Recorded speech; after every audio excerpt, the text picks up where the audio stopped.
طيب، بسم الله الرحمن الرحيم. السلام عليكم ورحمة الله وبركاته. الحمد لله رب العالمين، والصلاة والسلام على رسول الأمين وعلى آله وأصحابه ومن سار على نهجه واقتفى بأثره ودعا بدعوته واستنى بسنته إلى يوم الدين. سبحانك لا علم لنا إلا ما علمتنا إنك أنت العليم الحكيم. قال رب اشرح لي صدري ويسر لي أمري واحلل عقدة من لساني يفقه قولي. أما بعد.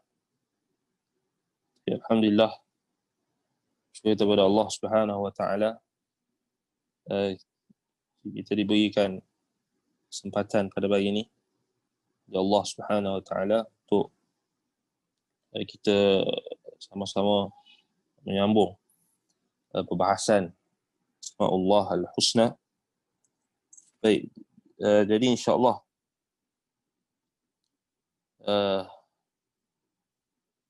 pada pagi ini kita akan bincangkan nama Allah Subhanahu wa taala, iaitulah Al-Hasibu Al-Hasib, Jalla Jalaluhu wa taqaddasat asma'uhu. Al-Hasibu Al-Hasib. Baik, jadi kalau kita terjemah dalam bahasa Melayu, Al-Hasibu ataupun Al-Hasib, yang menghitung, yang maha menghitung. Dari sudut makna lughah, makna lughah daripada perkataan hasabtuhu, ahsubuhu, hasaban wa hisaban, wa husbanan wa hisabatan, maknanya idza adadtahu atau idza adadtuhu, bila dia mengira atau menghitung.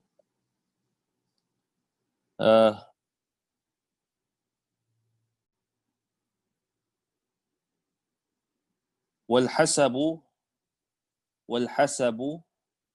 so dalam bahasa Arab kita kata dia merujuk kepada menghitung, mengira. Pertama, wal hasabu aidan ma ya'udduhu al-insan min mafakhiri abaihi. Al hasab tadi menghitung, mengira, ia juga dari sudut penggunaan di dalam bahasa Arab, apa yang diungkapkan oleh seorang insan untuk menunjukkan kebanggaan yang ada pada bapa ataupun nenek moyangnya. Jadi dikatakan ma ya'udduhul insan min mafakhiri abaihi. Al-hasab, daripada perkataan hasabah. Jadi digunakan juga dalam bahasa Arab, disebut hasabuhu dinuhu wa yuqalu maluhu war-rajulu hasibun. Maksudnya hasab iaitulah orang yang mempunyai hasab, orang yang dikira kedudukannya itu adalah mulia ataupun tinggi, ada kedudukan, disebabkan oleh ataupun apa yang dikira sebagai kemuliaan adalah apa yang menjadi kebanggaan yang ada pada ibu bapa ataupun pada nenek moyang. Hasab, disebutkan hasab. Baik, wa hasabtuhu minal muhasabah, kalau ditambahkan dengan alif kita kata hasabtuhu, maksudnya daripada al-muhasabah. So al-muhasabah maksudnya apa?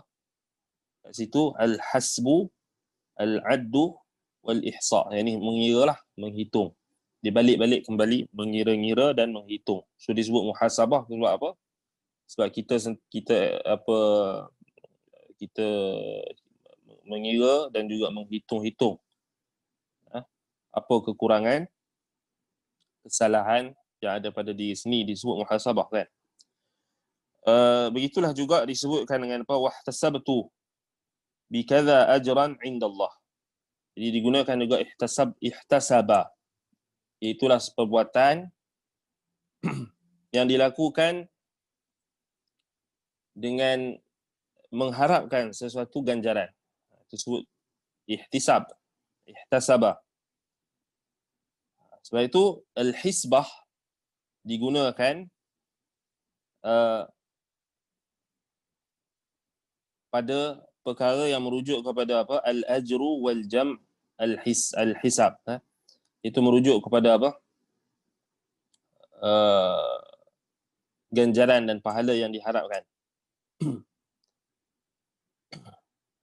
Baik, dikatakan juga innahu la hasanul hisbah fil amr idza kana hasanat tadbir lah. Sesungguhnya dia ataupun individu itu benar-benar hasanul hisbah, maksudnya fil amr, maksudnya dia mempunyai perhitungan yang benar-benar baik dalam urusan tersebut. Maksudnya apabila dia dapat mengurus ataupun mentadbir perkara tersebut dengan baik. Itu kalau kita tengok dari sudut apa? Dari sudut bahasa. Disebutkan juga hasbuka. Hasbuka maksudnya cukup. Hasbuka dirhamun ay kafaka hadha ataupun kafaka dirhamun. Maksudnya cukup. Untuk kamu 1 dirham. Itu sudah cukup. Syai'un hisabun maksudnya sesuatu yang kafin, yang cukup. Sebab itu dalam surah An-Naba, Allah Ta'ala sebut dalam ayat 36,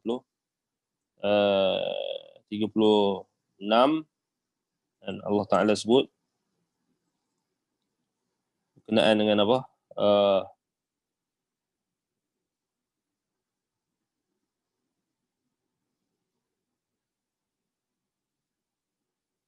Ata'an hisabah. Ata'an hisabah ay kafian. Ini ganjaran yang cukup.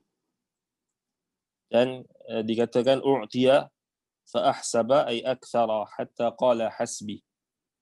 Jadi bila diberikan sesuatu, maka dia cukup. Bila seseorang tu berikan sesuatu kepada seseorang, kemudian dia cukup, maka dia kata apa? Hasbi. Hasbi, hasbuk, ataupun hasbi, cukup. Baik. Jadi itu antara kita kata apa? Dalam bahasa lah. Sebab itu kata Al-Raghib Al-Asfahani dalam kitabnya Al-Mufradat, wal-hasib wal-muhasib man yuhasibuka thumma yu'abbira bihi anil mukafi'i bil hisab. Itu al-hasib, orang yang menghitung. Muhasib itulah orang yang menghitung, yang memeriksa. Disebut hisbah juga adalah apa? Pada orang yang melakukan tugas hisbah. Yang ni hisbah maksudnya melakukan tugas dari sudut accountability, iaitu dari sudut apa? Menghitung dan juga mengira dari sudut amar ma'ruf nahi munkar, disebut hisbah.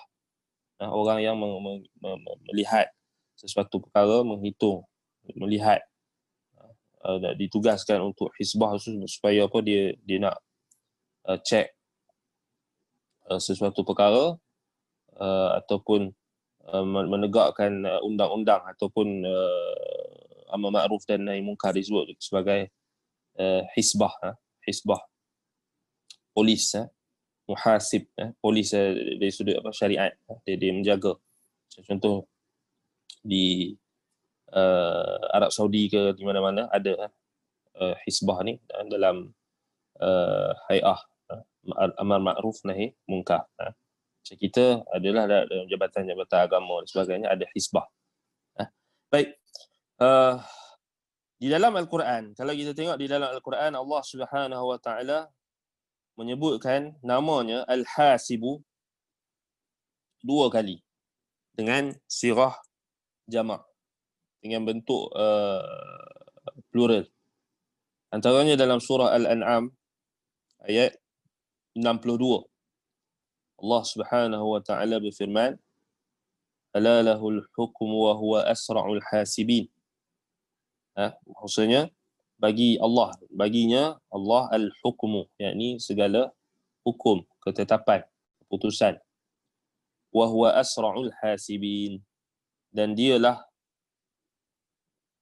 apa yang maha menghisap, yang yang apa kita kata yang segera penghisaban,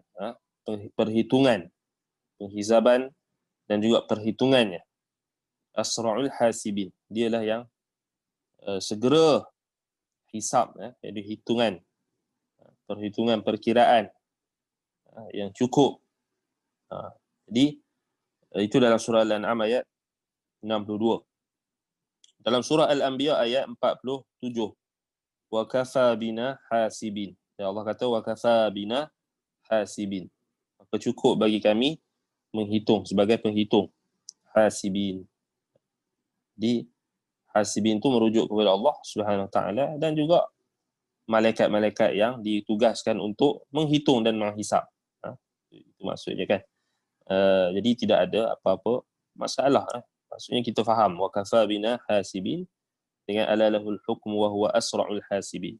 Jadi Allah Subhanahu Wa Taala menyebutkan dengan sirah jamak, satu dari sudut li ta'zim untuk pengagungan, satu lagi merujuk kepada malaikat-malaikat yang ditugaskan oleh Allah Subhanahu Wa Taala untuk menghitung dan menghisap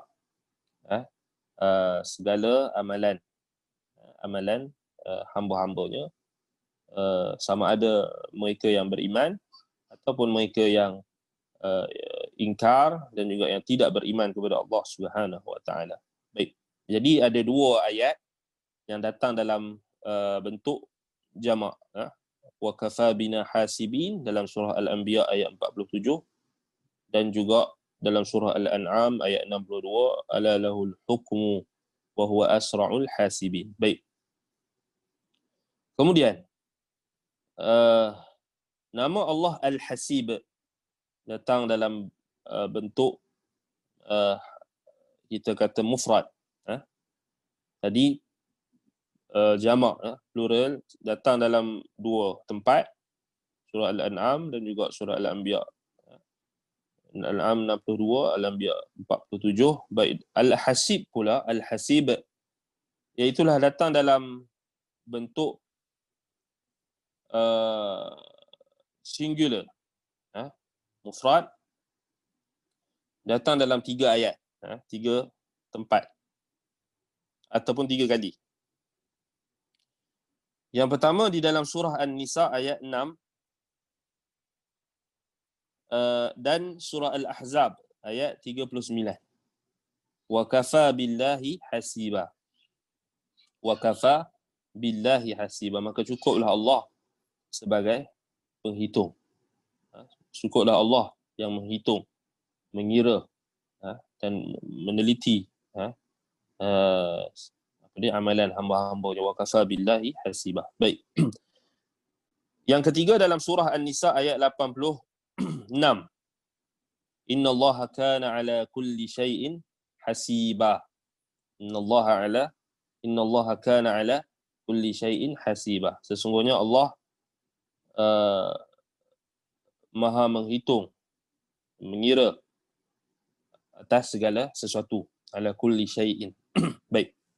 Jadi itu antara kita kata ada 5 ayat lah. 2 dalam bentuk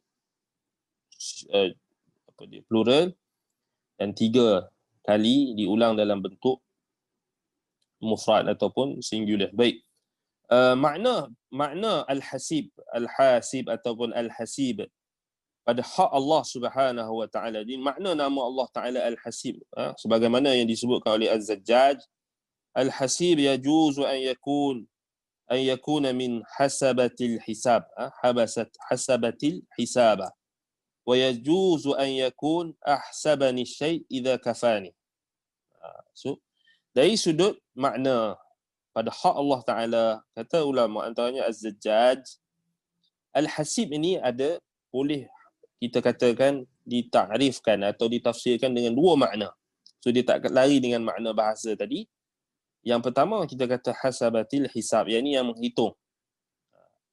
menghitung, yang mengira. Dan boleh juga kita kata ahsabani syai' idza kafani, yakni yang mencukupi.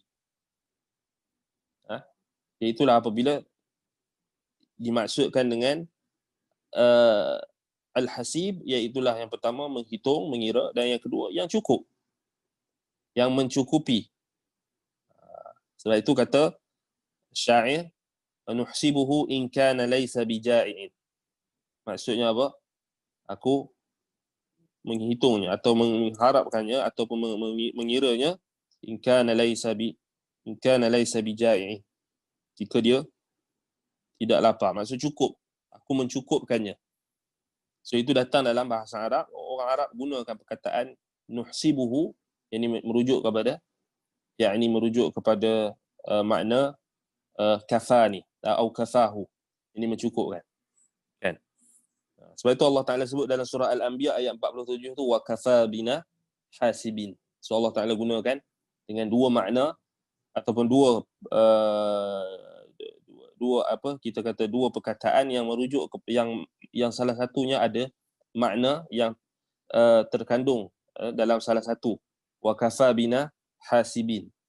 Wa kafa ini cukup.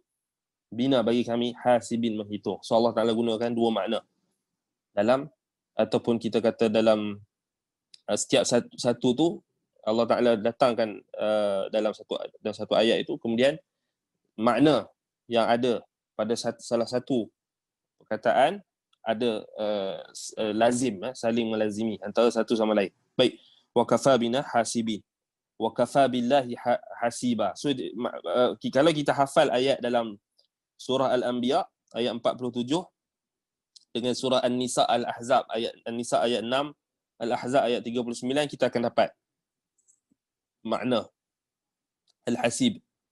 Sebab kita tahu wa kafa billahi hasiba, cukup, Allah cukup untuk sebagai penghitung. Wa kafa bina hasibin, cukup, Allah cukup sebagai penghitung, sebagai yang menghitung dan yang memberikan ganjaran.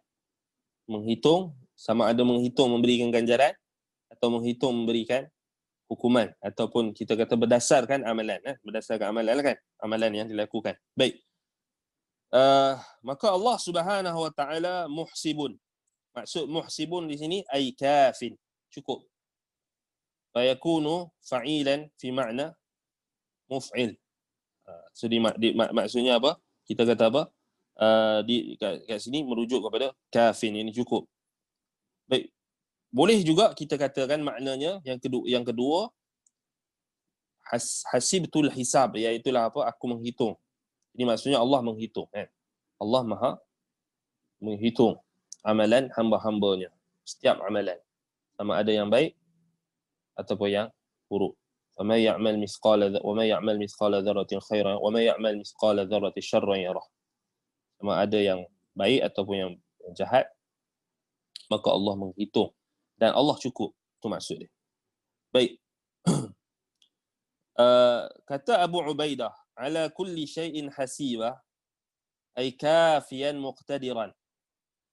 Ahsabani hadha ay kafani. Sebab itu kata, kalau kita tengok dalam Majazul Quran oleh Abu Ubaidah, dinukilkan daripada Abu Ubaidah, dikatakan ala kulli syai'in hasiba, yakni Allah di atas segala sesuatu Maha menghitung. Maksudnya apa? Kafiyan muqtadiran, cukup, Allah cukup.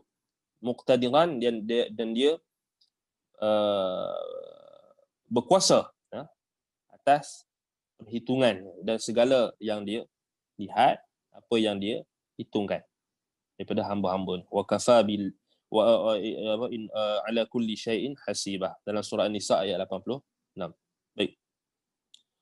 Kemudian Imam Ibn Jarir At-Tabari rahimahullah dalam tafsirnya menyebutkan ketika menafsirkan ayat wa kafa billahi hasiba wa kafa billahi kafiyan minasy-syuhudi alladzina yushhiduhum wa walil yatim ala daf'ihi mal yatimihi ilaih. So ayat dalam surah An-Nisa ayat 6 tu, siap ayat ataupun konteks ayat tu menceritakan tentang apa? Harta anak yatim. Jadi maksudnya wa kafa billahi hasiba, cukup Allah sebagai saksi, syuhud, minasyuhud, yang menyaksikan, alladzina yushhiduhum, yang mereka jadikan sebagai saksi kepada apa? Yang mereka jadikan kepada mereka terhadap apa? Wali anak-anak yatim yang mereka bertanggungjawab untuk menyerahkan harta anak yatim tu kepada anak yatim tersebut. So Allah Ta'ala cukup. Wa kafa billahi hasiba. So sebab itu ayat tu, siap ayat tu cerita pasal anak yatim, pada cerita pasal harta, hak anak yatim. Jadi Allah Ta'ala tutup ayat itu dengan wa kafa billahi hasiba. Maksudnya apa? Kata Ibnu Jarir At-Tabari, Allah cukup. Allah cukup sebagai saksi. Kalau dia menipu, kalau dia khianat, kalau dia tidak amanah dalam menyampaikan harta anak yatim, maka Allah sebagai saksinya, Allah cukup. Allah akan menghitung. Itu dia punya ablag, kita kata maknanya lebih tepat dan lebih, kita kata lebih jitu. Baik. Begitulah juga di dalam surah Al-Ahzab ayat 39. Setiap ayat cerita pasal Allah Ta'ala nak membela Nabi Muhammad sallallahu alaihi wasallam, dan juga nak memberitahu kepada, nak menegaskan kepada Nabi Muhammad sallallahu alaihi wasallam, wa kafa billahi hasiba wa kafaka ya Muhammad billahi hafizan li a'mali khalqihi. Cukuplah wahai Muhammad, Allah sebagai penjaga, penghitung amalan-amalan hamba-hambanya atau makhluk-makhluknya, dan juga penghitung, muhasiban lahum 'alaiha, yang akan menghitung, yang akan mengira dan menghitung amalan-amalan yang dilakukan oleh makhluknya. Baik. Imam Ibnu Jarir At-Tabari rahimahullah memilih makna al-hasib, kalau kita tengok, dengan al-hafiz, maksudnya yang menjaga. So kalau kita tengok al-hasib juga, sebahagian ulama mentakrifkan dengan al-hafiz, yang menjaga, yang menghitung, yang cukup. So dikata disaling menjelaskan. Baik. Dalam surah An-Nisa ayat 86, wa idza huyyitum bi tahiyyatin fahayyu bi ahsana minha aw rudduha innallaha kana ala kulli syai'in hasiba. Kan? So ayat tu cerita pasal apa? Apabila kamu diberikan penghormatan dengan satu penghormatan, fahayyu bi ahsana minha, hayyu bi ahsana minha aw rudduha, maka balaslah penghormatan itu dengan yang lebih baik daripadanya, atau balas yang lebih kurang sama, balas balik. Sesungguhnya Allah Maha menjaga segala sesuatu, menjaga. Kat situ Ibnu Jarir dia pilih makna hafiz. So dia tak ada pertentangan kerana dia saling melazimi. Saling melazimi antara satu sama lain. Sebab kita bincangkan tentang zat yang satu. Kita bukan bincang zat yang lain. Sifat-sifat dan nama-nama Allah, nama-nama sifat yang terkandung di dalam nama-nama Allah itu ada banyak. Nama yang satu mempunyai sifat yang banyak. Ini kaedah yang kita dah sentuh pada awal perbahasan kita. So kita kena ingatlah, siapa yang tak faham lagi, maka dia kena refer balik kelas awal kita yang kita ceritakan tentang kaedah-kaedah ataupun prinsip dalam kita berinteraksi dengan nama-nama Allah. Al-Asma'ul Husna. Asma'ullah Al-Husna. Antaranya adalah kita meyakini bahawasanya pada nama itu adanya sifat-sifat yang pelbagai, sifat-sifat yang banyak. Baik.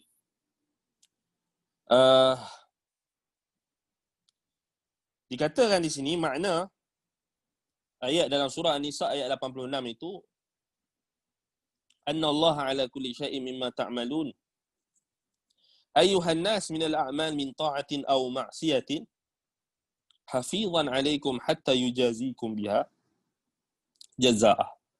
Maksud ayat dalam surah An-Nisa ayat 86, bahawasanya Allah itu Maha menguasai, atau kita kata di atas segala sesuatu apa yang kalian lakukan amalan. Wahai manusia, sama ada amalan ketaatan ataupun amalan maksiat, sama ada perkara yang diridai oleh Allah atau apa yang dimurkai oleh Allah, perkara yang ketaatan atau kemaksiatan, innallaha ala kulli syai'in mimma ta'malun ayyuhan nas minal a'mal min ta'atin aw ma'siyatin hafizan alaikum. Dia maha menjaga dan menghitung. Menjaga. Sebab itu Ibnu Jarir dia pilihkan hafiz di situ kerana di situ lebih tepat dari sudut kita nak bagi faham Allah menjaga. Maksud menjaga di sini apa? Hatta yujazikum biha jazaa'ah. Hasiba maksudnya dia menjaga, dia mengawasi, raqibah, dia malaikat-malaikatnya, tentera-tenteranya di kalangan malaikat sentiasa mengawasi. Ma yalfidhu min qawlin illa ladaihi raqibun atid. Setiap yang diungkapkan, dilafazkan oleh mulut kita adanya malaikat yang mencatat. Raqibun atid. Sifat malaikat tersebut dia raqib, mengawasi. So dia tak pernah miss apa yang kita cakap, apa yang kita ungkapkan, apa yang kita lafazkan, apa yang kita buat, apa yang kita tulis, maka ada malaikat yang mencatat. Itu maksudnya hasiban alaikum. Ini apa? Innallaha ala kulli syai'in hasiba, hafizan. Dia menjaga. Dengan apa? Dengan malaikat-malaikat dia. Dan dia pun tahu. Allah Ta'ala pun tahu. Dan hatta yujazikum biha jazaa'ah. Sehingga Allah Subhanahu Wa Ta'ala bila menghitung amalan-amalan kita, sama ada baik atau buruk, dialah juga yang akan memberikan balasan ataupun ganjaran di atas amalan yang kita lakukan. Baik. Kemudian sebahagian ulama di kalangan ahli lughah, di kalangan ahlul Basrah, mereka mendakwa bahawasanya makna al-hasib di tempat ini adalah al-kafi. Kita dah sebut tadi. Makna al-hasib di sini maksudnya yang cukup, maha mencukupi ataupun yang cukup.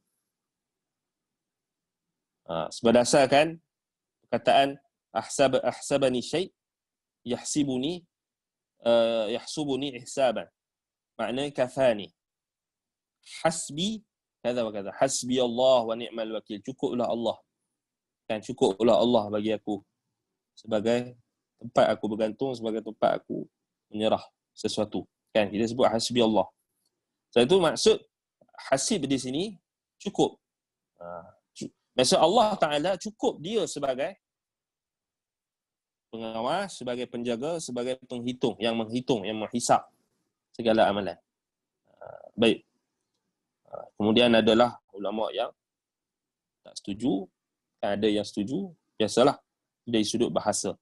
Dari sudut bahasa. Tapi kalau kita tengok balik, tak ada pertentangan, tak ada kontradik, kerana dia saling melazimi. Saling melazimi. Baik. Al-Khattabi pula. Al-Khattabi. Dia kata apa? Al-Khattabi dalam, kalau kita tengok dalam Sya'nul Du'a, disebut, Al-Hasib huwa al-mukafi. Maksudnya, Al-Hasib, dia yang memberikan balasan. Al-mukafi. Al-mukafa'ah. Al-mukafi'u. Dia yang memberi ganjaran atau balasan. So, dia datangkan makna lazim. Makna lazim maksudnya Allah Ta'ala bila dia hitung, dia hisap amalan kita, dia yang bagi ganjaran. Al-mukafi. Dia yang bagi ganjaran. Baik. Dan dinamakan al-hasib juga dengan makna, dimaknakan dengan al-muhasib. Yang kita kata yang menghitung, yang mengira. Kan? Kafa bi nafsika al-yawma 'alayka hasiba. Allah Ta'ala sebut dalam surah Al-Isra ayat 14. Kita juga ada. Allah Ta'ala nisbahkan kita dengan sifat tersebut. Sifat menghitung. Yang ini menghisap. Apa maksud hisap ni? Pada makhluk apa maksud dia? Pada kita apa maksud dia? Pada Allah Subhanahu Wa Ta'ala maksudnya Allah menjaga, Allah menghitung amalan kita, Allah membalas. Dan Allah cukup. Dia akan memberi ganjaran dan membalas amalan-amalan yang kita lakukan, dihitung, malaikat-malaikatnya catat, dan dia mengawasi kita, dia tahu. So itu dari sudut Allah. Dari sudut kita pun Allah Ta'ala sebut kita pun ada hasibah. Kita pun diitlaqkan dengan apa? Hasibah. Sebab itu Allah kata kafa bi nafsika al-yawma 'alaika hasiba. Maka cukuplah bagi dirimu pada hari tersebut, pada hari kiamat, pada hari ini, 'alaika hasiba. Ke atas dirimu hasiba. Kamu menghitung dirimu sendiri. Maksudnya muhasaban atau muhasiban. Jadi kita muhasabah diri. So orang yang muhasabah diri itu dia kira dihitung diri dia lah. Sebab itu kata Umar bin Al-Khattab radhiyallahu anhu, dia kata apa? Hasibu anfusakum qabla an tuhasabu. Perkataan yang famous kan? Hitunglah diri kamu, muhasabahlah diri kamu sebelum kamu dihitung. Sebelum kamu dihitung. Hitunglah diri kamu sebelum kamu dihitung. Hisablah diri kamu sebelum kamu dihisab. So datang daripada mana? Asas daripada Al-Quran. Wa kafa bi nafsika al-yawma 'alaika hasiba. Cukup dirimu pada hari kiamat nanti cukup. Perhitungan kita. Maksudnya apa yang kita sendiri saksikan, yang kita lakukan. Maka ketika itu diperlihatkan kepada kita, yauma tublas sarair, pada hari yang disingkap segala rahsia-rahsia, maka hari itu cukuplah untuk kita. Baik.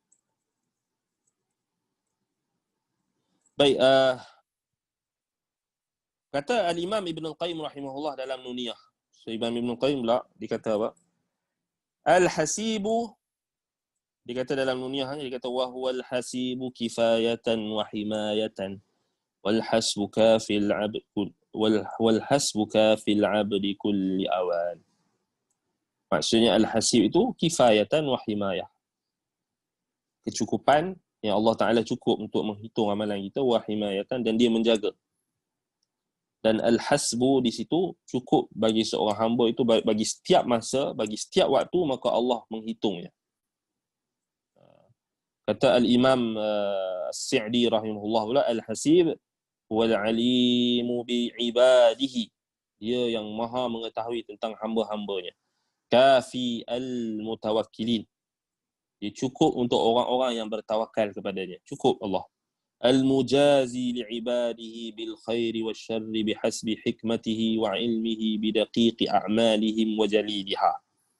Yang dialah Allah yang memberi balasan kepada hamba-hambanya, memberi ganjaran sama ada pada kebaikan ataupun balasan pada keburukan yang dilakukan berdasarkan hikmahnya, berdasarkan kebijaksanaan Allah, berdasarkan ilmu Allah, berdasarkan amalan-amalan sama ada yang kecil ataupun yang besar, yang halus ataupun yang besar, nipis atau yang tebal, yang dilakukan oleh hamba-hambanya. Maka Allah Al-Hasib, dia mengetahui amalan hamba-hambanya. Cukup bagi hamba-hambanya yang bertawakal kepadanya dan memberikan balasan dan ganjaran kepada hamba-hambanya pada amalan-amalan yang mereka lakukan, sama ada yang baik ataupun yang buruk. Baik. Maka di sini makna, kalau kita tengok dari kesimpulan makna nama Allah Al-Hasib ataupun Al-Hasibu, maksudnya innahul kafi. Allah SWT cukup. So kita kata apa? Maknanya dia cukup. Kafi al-mutawakkilin alaih. Allah Ta'ala cukup untuk orang yang bertawakal kepadanya. Itu satu. Makna yang pertama Al-Hasib. So kesimpulan makna Al-Kafi. Ya Allah Ta'ala cukup. Jadi kalau kita melakukan amalan kerana Allah, itu sudah cukup. Tidak perlu kita berhajatkan pujian orang. Tidak perlu kita berhajatkan perhatian daripada orang ramai. Tidak perlu kita berhajatkan kepada perkataan ataupun pujian daripada manusia. Maka Allah Ta'ala cukup. Kafi li 'abdihi. Walaupun orang tak tahu kita buat apa kita punya amalan dan sebagainya, tapi Allah cukup. Kafi al-mutawakkilin alaih. Cukup. Jadi simple je. Yang kedua, innahul muhasib. Maksudnya dia menghitung. Ai muhasiban. Muhasiban. Dia menghitung kita. Kafa binafsika al-yawma 'alaika hasiba. Bagaimana kita menghitung diri kita yang Allah perintahkan kita untuk menghitung, maka Allah perhitungannya lebih terperinci, lebih tepat dan penuh hikmah, penuh kebijaksanaan. Baik, dua makna tadi maksudnya adalah makna bagi nama Allah Al-Hasib ataupun Al-Hasib. Baik, kemudian kita nak sentuh tentang asar, kesan-kesan, pengaruh ataupun kesan kita beriman dengan dua nama Allah ataupun dengan nama Allah Al-Hasib ataupun Al-Hasib. Baik, yang pertama, kesannya ataupun pengaruh, apa tuntutan iman, ya? Apa yang kita nak kena buat, ya? Bila kita beriman dengan nama Allah Al-Hasibu Al-Hasib. Sesungguhnya Allah Subhanahu wa taala cukup bagi hamba-hambanya. Dan tidak ada kita kata apa? Tidak ada kecukupan yang lain yang perlu kita kejar melainkan kecukupan daripada Allah. Bahkan tak mungkin kita nak gambarkan kita dapat hidup di atas muka bumi ini tanpa kecukupan daripada Allah. Kerana Allah adalah pencipta kita. Khaliquna wa bari'una wa raziquna wa kafina di dunia wal akhirah. Kerana Allah Subhanahu wa taala dialah pencipta kita, dialah yang memberikan rezeki kepada kita, dialah yang mengurus tadbir urusan kita, dialah yang mencukupkan kita di dunia dan di akhirat. Dan tidak ada sekutu baginya. Baik. Dan kalau kita menyangka ada sesuatu yang selain Allah yang cukup bagi kita, maka itu adalah sangkaan i'tiqad yang batil, dan kesalahan yang sangat fatal. Bahkan Allah Subhanahu wa taala itu menguasai dan mencukupkan bagi hamba-hambanya, menguasai segala sesuatu dan mencukupkan bagi hamba-hambanya. Baik. Jadi kalau kita tengok itu yang pertama.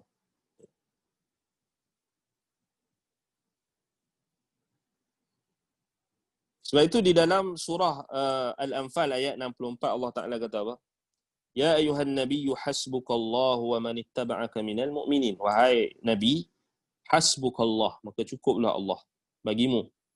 Wa man ittaba'aka minal mu'minin, dan orang-orang yang beriman, yang mengikutimu di kalangan orang-orang beriman. Sebab itulah yang dimaknakan kat sini, iaitu Allah Subhanahu wa taala cukup. Sebagai apa? Sebagai saksi, sebagai penjaga, sebagai penghitung. Bagaimana kata Imam Ibn Qayyim, ay Allahu wahdah kafika wa kafika wa kafi atba'ika fala tahtajuna ma'ahu ila ahadin. Yani wahai Nabi, cukuplah Allah bagi kamu dan cukuplah Allah juga untuk orang-orang yang mengikutimu di kalangan orang beriman. Itu maksud dia. Maksudnya apa? Allah cukup untuk kamu, wahai Muhammad, cukup untuk umatmu, orang-orang beriman yang mengikutimu. Fala tahtajuna ma'ahu ila ahadin. Maka kamu tak berhajat lagi selain Allah. Tak berhajat kepada berhala. Tidak berhajat kepada sembahan-sembahan yang selain Allah. Maka Allah Subhanahu wa taala cukup untuk wahai Muhammad dan cukup untuk orang-orang yang beriman yang mengikutimu. Baik.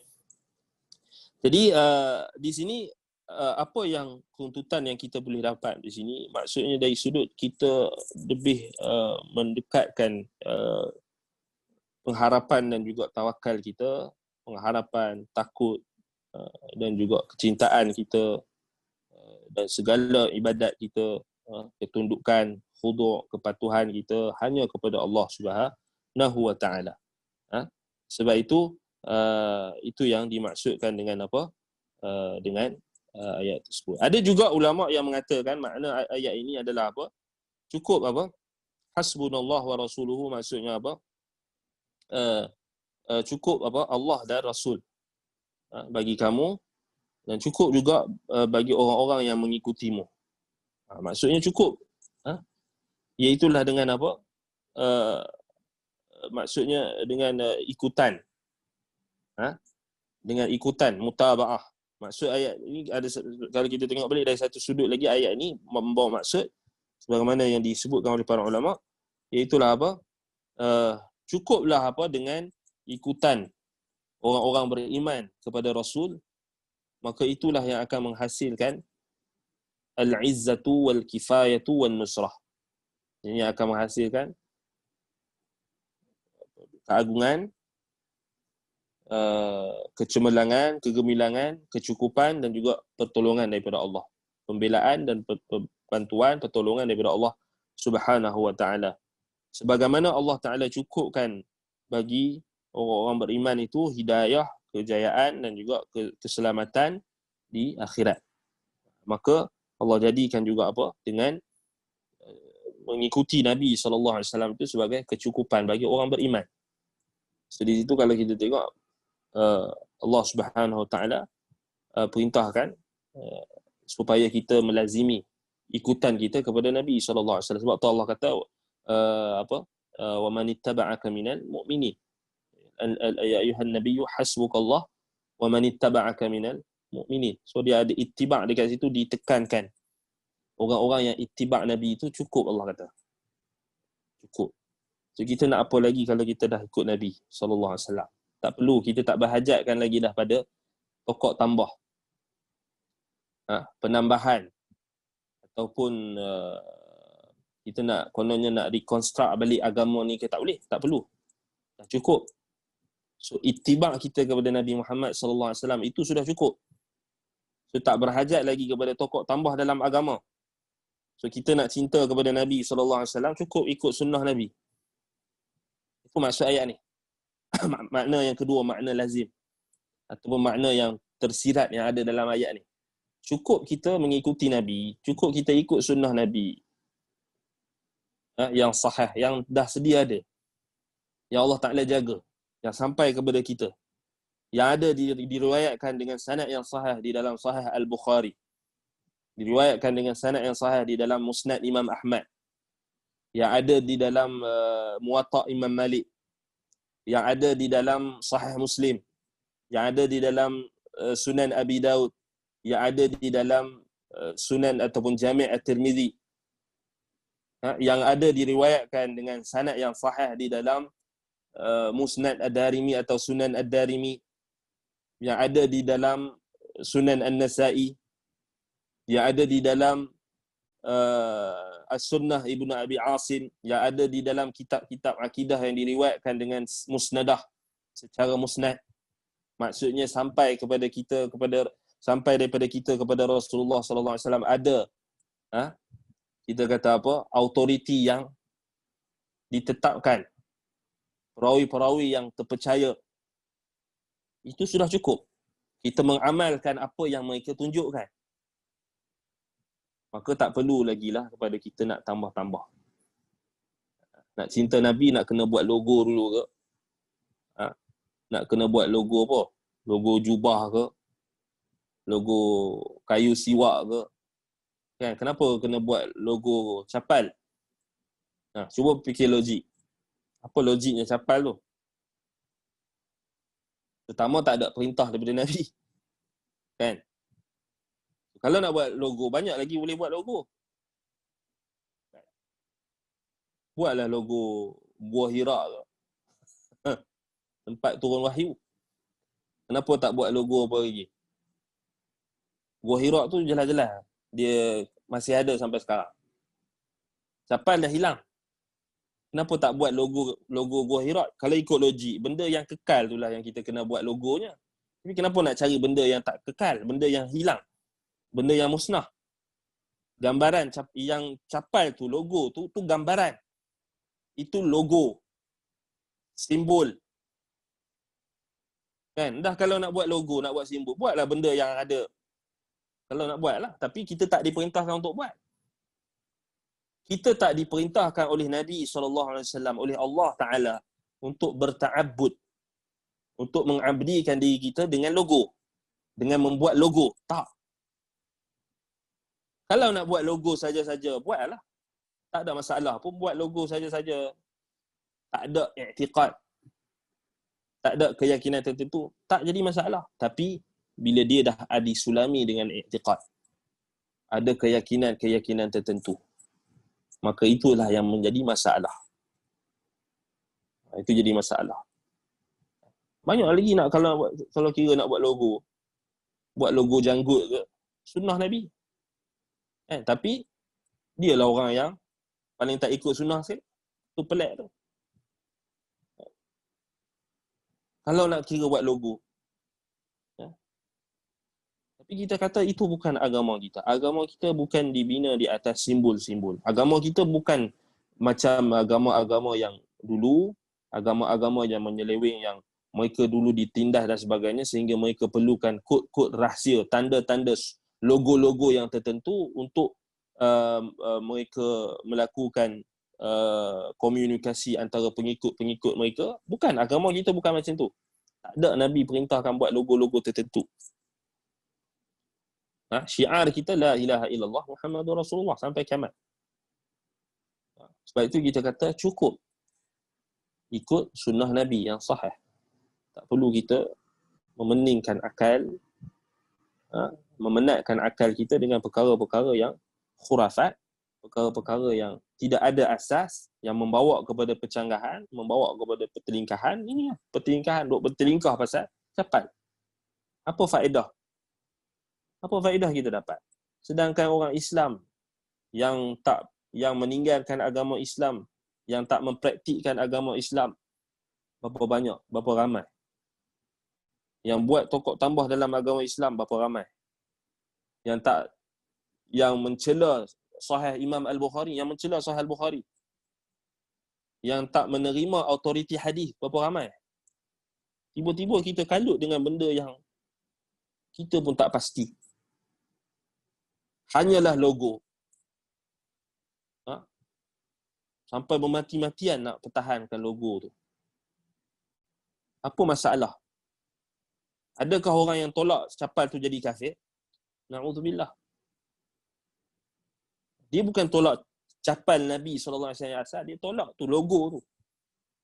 Tu kena faham beza. Kita tak pertikaikan akan kewujudan sandal Nabi SAW, capal Nabi yang mulia. Kita tak pernah pertikaikan. Mana ada orang Islam yang belajar Sahih Al-Bukhari, yang belajar Syama'il Al-Muhammadiyah, yang belajar Syama'il Nabi. Mana ada orang yang sanggup pertikaikan benda yang sabit dengan riwayat yang sahih, mutawatir tentang barang-barang Nabi. Semua kita sepakat. Mana ada orang berani nak tolak? Cuma bila dinisbahkan sesuatu lambang, logo, kemudian dijadikan sebagai satu bentuk logo atau simbol, kemudian dikomersialiskan pula untuk keuntungan, kemudian dianggap sebagai sesuatu yang boleh membawa keberkatan pada batang ataupun zat logo tersebut, maka itu adalah perkara yang melampaui batas. Iyyakum wal ghuluw fid din fa innama ahlaka man kana qablakumul ghuluw fid din. Waspadalah kalian daripada sikap ekstrim, ghuluw, melampau di dalam agama. Kerana orang-orang yang terdahulu mereka musnah disebabkan oleh sikap mereka yang ekstrim, melampau dalam agama. Orang Kristian macam mana dia boleh jadi ekstrim? Sebab dia terlampau obses dengan logo-logo tadi. Sebelum kalau kita tengok dalam sejarah Kristian, sebelum mereka gunakan cross sebagai simbol, mereka menggunakan ikan sebagai simbol. Simbol agama mereka, simbol. Kemudian 300 tahun selepas Masihi, maka barulah dirasmikan logo cross ataupun salib dan sampai sekarang. Yang mana Nabi Isa AS akan turun nanti. Nabi Isa, antara tugas Nabi Isa yang Allah Ta'ala perintahkan adalah untuk memusnahkan salib-salib, mematahkan salib-salib, dan juga membunuh khinzir. So itu antara kalau kita tengok balik sikap ghulu. Sikap ghulu. Jadi kita tak mau jadi macam Yahudi dan Nasrani. Yahudi dia obses dengan apa? Star of David tu. Sampai kat mana-mana kalau dia jumpa ada Star of David, dia kata ada Yahudi. Dahsyat. Kan? Tu orang tu dia lukis saja-saja je. Saja-saja lukis bintang. Semua orang tahu bintang kan? Star. Bintang 5 tu. Tahun 4 ataupun 5 kan. Jadi dia orang pun, ni Yahudi punya. So semua benda yang kalau dia tengok sikit dekat batu ke apa ada bintang, ni Yahudi, ada Yahudi. Senang macam tu. Kan? Ini Yahudi punya. Senang claim macam tu. Sebab dia orang agama dia orang dibina di atas apa? Ghulu. Ni obses pada logo-logo dan simbol. So ini pun juga adalah agama Kabalah. Agama mysticism ataupun salah satu cabang daripada agama Yahudi yang sesat, yang menyeleweng, iaitulah apa? Agama mistik, Sufism. Di dalam ajaran Yahudi, iaitulah ajaran Kabalah, iaitulah ajaran kita kata apa, yang mereka ini dia melakukan amalan-amalan sihir yang mana memerlukan kepada rumus-rumus dan simbol-simbol yang tertentu, yang digunakan untuk tujuan-tujuan yang tertentu dan maksud-maksud yang tertentu, yang ada makna-maknanya yang tertentu. So kita risau benda tu akan merebak jadi macam tu. Mula-mula tengoklah dia hanya kata ni untuk cinta Nabi kan. Lama-lama dia ada i'tiqad. Bahkan itu yang dah berlaku, dia tabarruk pula. Dia letak dekat atas. Dia cium-cium. Dia ingat ada tabarruk. Sedangkan benda tu hanyalah replika ataupun hanya logo. Kan? Hanyalah logo. Tak ada apa-apa, tak memberi manfaat, tak memberi mudarat. Tetapi kami cinta Nabi, itu yang penting. Mana boleh, kalau nak cinta Nabi, bukan boleh ikut suka hati kita, bukan boleh ikut perasaan. Qul in kuntum tuhibbunallaha fattabi'uni yuhibbukumullah. Allah jadikan syarat cinta itu mesti diikuti dengan ittiba', mutaba'ah. Bukan ibtida', bukan membuat bid'ah, bukan membuat perkara-perkara baharu yang tidak ditunjukkan oleh Nabi SAW dan para sahabatnya. Baik, ana rasa cukup setakat itu insya-Allah. Pada kita akan bersambung lagi insya-Allah. Semoga Allah Subhanahu Wa Taala memberikan kita petunjuk, sentiasa membimbing kita dan sentiasa memberikan kepada kita afiah, kesejahteraan dan kesihatan. Aqulu qawli hadza wa astaghfirullah li wa lakum. Subhanakallahumma wa bihamdika asyhadu an la ilaha illa anta astaghfiruka wa atubu ilaik. Sallallahu ala Muhammadin wa ala alihi wa sahbihi wa baraka wa sallam. Alhamdulillahi rabbil alamin. Wassalamualaikum warahmatullahi wabarakatuh.